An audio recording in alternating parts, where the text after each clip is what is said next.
Dear students, PT series में आज हम लोग अप्रैल मंथ का 2025 का करंट अफेयर्स करेंगे और कुछ बहुत ही इंपॉर्टेंट करंट अफेयर्स देखेंगे।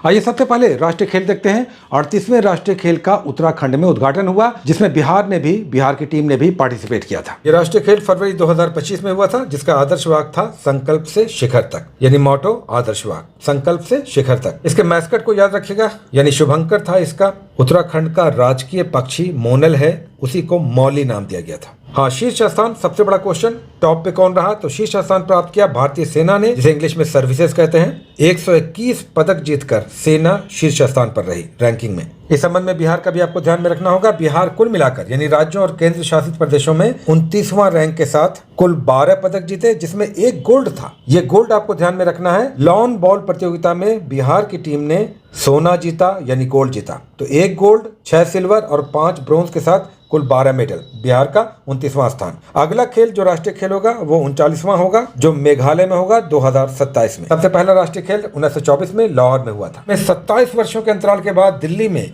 भाजपा की सरकार आई है। इसके मुख्यमंत्री का नाम याद रखिएगा, रेखा गुप्ता नई मुख्यमंत्री बनी है। मणिपुर में राष्ट्रपति शासन लगा है। आप जानते हैं कि मणिपुर में जातीय हिंसा हो रही है, जिसमें कुकी और मैतेई समुदाय के लोग एक दूसरे के जान के खून के प्यासे हो चुके हैं। वहाँ शासन एक तरह से पंगु हो गया था, ऐसे में वहाँ राष्ट्रपति शासन लगाया गया है। मणिपुर ने 1972 में राज्य का दर्जा प्राप्त किया था। सेना की पूर्वी कमान ईस्टर्न कमान का नया नाम होगा, जो पहले फोर्ट विलियम था। भारतीय थल सेना के पूर्वी कमान, जिसका हेडक्वार्टर कोलकाता में था, मुख्यालय कोलकाता में था, फोर्ट विलियम में। ये नाम अभी भी चल रहा था, फोर्ट विलियम। तो ये फोर्ट विलियम यानी सेना के पूर्वी कमान का फोर्ट विलियम हेडक्वार्टर नाम बदलकर इसे अब विजय दुर्ग कर दिया गया है। अंतर्राष्ट्रीय घटनाक्रम में भारत के प्रधानमंत्री की फ्रांस की यात्रा हुई। इसका एक घटनाक्रम याद रखिएगा। भारत के प्रधानमंत्री ने प्रथम और द्वितीय विश्व युद्ध के दौरान भारतीय सैनिकों के समाधि स्थल का दौरा किया। इसका नाम है मदार ग्यूज समाधि स्थल। एक बड़ा क्वेश्चन हो गया, फ्रांस और भारत की सह अध्यक्षता में यानी इस दौरे के दौरान AI एक्शन समिट हुआ। इसे फ्रांस और भारत ने मिलकर आयोजित किया, पेरिस में आयोजित हुआ। AI यानी artificial intelligence action summit France में पेरिस में आयोजित हुआ। 180 देशों का करप्शन परसेप्शन इंडेक्स आया है। 2025 का आ गया है। टॉप पे याद रखिएगा डेनमार्क है, यानी सबसे कम भ्रष्टाचार डेनमार्क में है। तो भारत का भी आपको याद रखना चाहिए। भारत का स्थान 96वां यानी 96 है। 2025 के भ्रष्टाचार बोध सूचकांक में भारत का स्थान 96 है। डेनमार्क लगातार 7वें वर्ष टॉप पे है। तो आप सबसे भ्रष्ट देश का भी नाम जानना चाहेंगे तो सबसे निचला स्थान मिला है, यानी 180वां स्थान साउथ सूडान को, दक्षिणी सूडान को। यह विश्व का सबसे भ्रष्ट देश है। कतर के अमीर का भारत दौरा हुआ है। पिछले साल कुवैत के अमीर आए थे तो उस पर क्वेश्चन बना था। ये याद रखिएगा, कतर के अमीर का नाम है शेख तमीम अल थानी। केवल नाम याद रखिएगा, शेख तमीम अल थानी, जो भारत की यात्रा पर आए थे। हाँ, 8वां हिंद महासागर सम्मेलन हुआ है। इंडियन ओशन समिट हुआ है, 8th इंडियन ओशन समिट। ये ओमान में हुआ है। उसके बाद आर्थिकी आ जाता है, इकोनॉमी वाला सेगमेंट। उसमें देखिए 5 वर्ष के अंतराल के पश्चात रेपो दर में 0.25 की कमी हुई है। याद रखिएगा, ध्यान देने वाला है। 5 साल तक रेपो रेट में, रेपो रेट यानी जो वाणिज्यिक बैंक हैं RBI से जब कर्ज लेते हैं तो RBI उस पर कुछ ब्याज लेती है, इसी ब्याज को रेपो रेट कहते हैं। 5 साल तक रेपो रेट में कोई कमी या वृद्धि नहीं हुई थी। अब 0.25% की कटौती की गई है 5 साल के बाद। ध्यान रखिएगा, अभी जो फरवरी में नई मौद्रिक नीति आई उसके अनुसार, इसे हम लोग बाद में अपडेट भी करेंगे, लेकिन अभी कम से कम इतना ध्यान रखिए, रेपो रेट 6.25 है। Very important. फरवरी 2025 के अनुसार repo rate 6.25, reverse repo 3.35, bank rate 6.5, CRR यानी कैश रिजर्व रेशियो 4, ये लगातार 4 ही रहता है लगभग, और SLR 18%, यानी हर बैंक को अपना एक निश्चित अनुपात अपने बैंक के पास रखना पड़ता है। ये SLR कहलाता है, यह 18% है। राष्ट्रीय जल मार्ग 2 पर जोगी घोपा अंतर्राष्ट्रीय जल टर्मिनल का उद्घाटन हुआ है। इनलैंड वाटर टर्मिनल जोगी घोपा का उद्घाटन हुआ है। याद रखिएगा, राष्ट्रीय जल मार्ग 2 पर वाटर टर्मिनल विकसित हुआ है। केवल इतना याद रखिएगा। एक बहुत बड़ा क्वेश्चन, ये एग्जाम में आना ही आना है, ये क्वेश्चन बनेगा, इस क्षेत्र से क्वेश्चन बनेगा। राज्यों के राजकोषीय स्वास्थ्य आकलन हेतु नीति आयोग का पहला वित्तीय स्वास्थ्य सूचकांक, नीति आयोग का पहला फिस्कल हेल्थ इंडेक्स आया है, FHI। याद रखिएगा, फिस्कल हेल्थ, फिस्कल कहते हैं किसी भी राज्य का रेवेन्यू या एक्सपेंडिचर से संबंधित उसका वित्तीय अनुशासन, किस राज्य का वित्तीय अनुशासन कितना अच्छा है, उसका फिस्कल हेल्थ इंडेक्स FHI आया है 2025 जनवरी में। ये बहुत इंपॉर्टेंट है, कौन राज्य वित्तीय अनुशासन में सबसे बेहतर है। ओडिशा इसमें टॉप पर है। बिहार का स्थान भी तब याद रखिए, 13वां स्थान है बिहार का। वित्तीय अनुशासन में पहले वित्तीय स्वास्थ्य सूचकांक में बिहार का स्थान 13वां है। इनका स्कोर क्या है, स्कोर भी याद रखिएगा, चूंकि 2 साल पहले इसी तरह का नीति आयोग का एक सूचकांक था जिसमें स्कोर पूछा गया था। यहाँ पर भी स्कोर याद रखिएगा 27.8, 27.8 बिहार का 13वां रैंक है, उसमें इनका स्कोर है 27.8।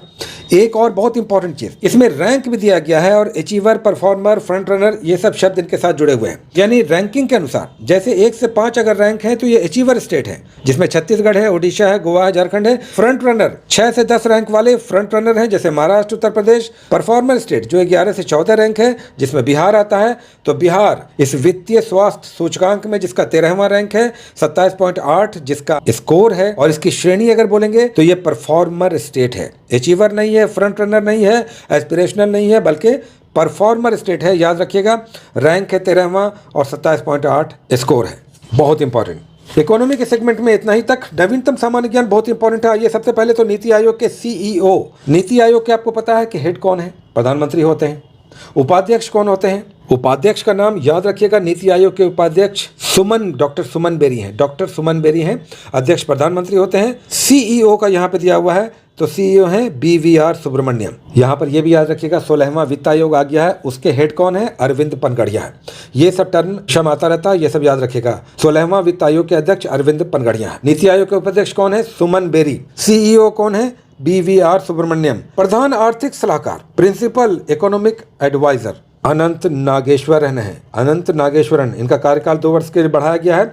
नाम याद रखिएगा, प्रधान आर्थिक सलाहकार अनंत नागेश्वरन है। ज्ञानेश कुमार नए मुख्य चुनाव आयुक्त हैं, चीफ इलेक्शन कमिश्नर है। हाल ही में इनकी नियुक्ति हुई है, 26वें मुख्य चुनाव आयुक्त हैं।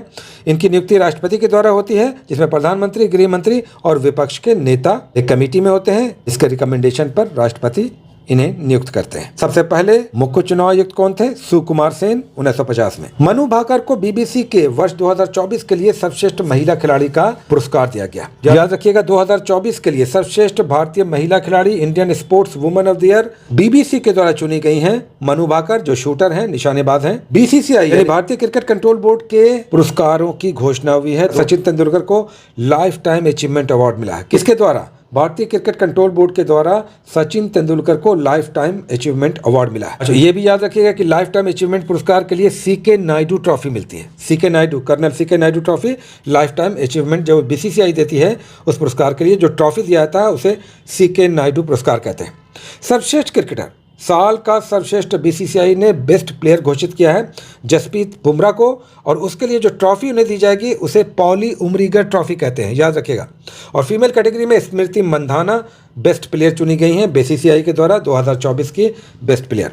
ग्रैमी अवार्ड जो संगीत का सबसे बड़ा अवार्ड है, 67वां ग्रैमी अवार्ड की घोषणा हुई है। इसमें एक चंद्रिका टंडन भी हैं, जिनके एल्बम त्रिवेणी के लिए इन्हें बेस्ट न्यू एज एम्बियंट पुरस्कार मिला है। चंद्रिका टंडन जो इंदिरा नुई, जो पेप्सिको की चेयरमैन थी, इंदिरा नुई भारतीय मूल की हैं, इनकी बहन है चंद्रिका टंडन। इनके एल्बम त्रिवेणी के लिए इन्हें एक विशेष पुरस्कार मिला है, ग्रैमी पुरस्कार, याद रखिएगा। लेकिन आगे जो है एग्जामिनेशन में वो आता है। केंड्रिक लैमर, इन्हें रिकॉर्ड ऑफ द ईयर और सॉन्ग ऑफ द ईयर का अवार्ड मिला है, याद रखिएगा। अमेरिकी रैपर हैं केंड्रिक लैमर, इन्हें ग्रैमी का रिकॉर्ड ऑफ द ईयर और सॉन्ग ऑफ द ईयर पुरस्कार मिला है, जबकि एल्बम ऑफ द ईयर का अवार्ड मिला है सर्वश्रेष्ठ एल्बम के लिए। एल्बम ऑफ द ईयर ये हैं बियोंसी हैं, उनको मिला है। यहाँ पर पिक्चर आप देख सकते हैं। बियोंसी को एल्बम ऑफ द ईयर, जो बार बार एग्जामिनेशन में आता है, ज़्यादातर एल्बम पे आता है।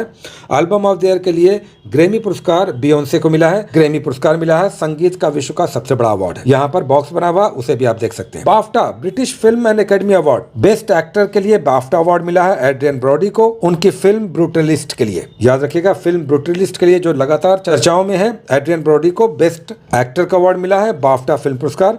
तो फीमेल कैटेगरी में भी याद रखिएगा, बेस्ट एक्ट्रेस मिकी मेडिसन को मिला है। यहाँ पर एक नाम याद रखिएगा जो पिछले साल बीपीएससी में आया था, भारत की पायल कपाडिया के द्वारा निर्देशित all we imagine as light. ये भी नॉमिनेटेड थी, लेकिन इसे कोई अवार्ड नहीं मिला, लेकिन इस पर बीपीएससी में लास्ट ईयर क्वेश्चन आया था, पायल कपाडिया। यहाँ पर कुछ बुक्स है, इसे आप देख सकते हैं। The circle of life Sudha Murthy की पुस्तक है। उसके बाद the new icon Savarkar and the facts Arun Shourie, ये भी चर्चित पुस्तक है। और ऑर्बिटल जानते हैं कि बुकर पुरस्कार मिला है सामंथा हार्वे को, उनकी रचना ऑर्बिटल के लिए, ये भी लगातार खबर में है। इन बुक्स पर ध्यान रखिएगा। आदि महोत्सव मनाया गया है, जनजातीय महोत्सव होता है आदि महोत्सव, नई दिल्ली में मनाया गया है 2025 का आदि महोत्सव। सूरज कुंड अंतर्राष्ट्रीय मेला हस्तशिल्प मेला होता है, हर साल हरियाणा में लगता है, इस साल फरीदाबाद में लगा सूरज कुंड हस्तशिल्प मेला। हाँ, यहाँ पर कुछ सैन्य अभ्यास है, इसे भी आपको ध्यान में रखना होगा। वैसे तो नाटो का बहुत बड़ा एक विशाल युद्धाभ्यास हुआ जिसका नाम था स्टीडफास्ट डार्ट। ये नाटो का संयुक्त सैन्य अभ्यास था। भारत और मिस्र के बीच जो सैन्य अभ्यास होता है उसका नाम होता है साइक्लोन। राजस्थान के महाजन फील्ड फायरिंग रेंज में 2025 का विशेष सैन्य अभ्यास हुआ, संयुक्त सैन्य अभ्यास साइक्लोन 2025 भारत और मिस्र के बीच। प्रोजेक्ट वाटरवर्थ, ये भी ध्यान में रखिएगा, मेटा का जो फेसबुक, व्हाट्सएप और इंस्टाग्राम के स्वामित्व वाली संस्था है मेटा, मार्क जकरबर्ग जिसके हेड हैं, प्रोजेक्ट वाटरवर्थ इनका चल रहा है। प्रोजेक्ट वाटरवर्थ के कारण ये खबरों में है 50,000 किलोमीटर का समुद्र के अंदर केबल बिछाया जाएगा। प्रोजेक्ट वाटरवर्थ जिसमें भारत भी शामिल है, मेटा का प्रोजेक्ट वाटरवर्थ। उसके बाद स्पोर्ट्स है, कुछ इंपॉर्टेंट स्पोर्ट्स आइए देख लेते हैं। महिलाओं का अंडर 19 T20 वर्ल्ड कप हुआ है। अब वर्ल्ड कप हुआ है तो ध्यान में रखना चाहिए, T20 का वर्ल्ड कप है और फीमेल कैटेगरी का है। इसे किसे जीता है? भारत ने जीत लिया है, दक्षिण अफ्रीका को फाइनल में हराया है। भारतीय महिलाओं ने अंडर 19, यहाँ पर पिक्चर भी आप देख सकते हैं, T20 वर्ल्ड कप भारत ने जीता है। ये मलेशिया में आयोजित हुआ था, याद रखिएगा, आयोजित हुआ था मलेशिया में। हारा है साउथ अफ्रीका, जीता है भारत महिलाओं का अंडर 19 T20। और एक छोटा सा है, हो सकता है एग्जामिनेशन में आ जाए, डी गुकेश को हराकर भारत के प्रागन नंदा ने टाटा स्टील मास्टर्स शतरंज चैंपियनशिप जीत लिया है। किसने जीता है टाटा स्टील शतरंज? के प्रागनंदा ने डी गुकेश को हराकर जीता है। तो ये था अप्रैल मंथ का प्रतियोगिता दर्पण का पीडी सीरीज का अप्रैल मंथ का पूरे मंथ का लेखा जोखा। इसे ध्यान में रखिएगा, एक दो क्वेश्चंस यहाँ से डेफिनेटली आपको दिखाई देगा, क्योंकि कुछ अच्छे करंट अफेयर्स जो एग्जामिनेशन में आ सकते हैं यहाँ पे हम लोगों ने देखा। आगे कुछ और ऐसा करंट अफेयर्स आता रहेगा, तब तक इसे रिवाइज कीजिए और अपनी पढ़ाई को एग्जामिनेशन तक इतना अच्छा कर लीजिए कि एक रिजल्ट आपका पक्का हो जाए। बहुत सारी शुभकामनाएं, all the best, take care.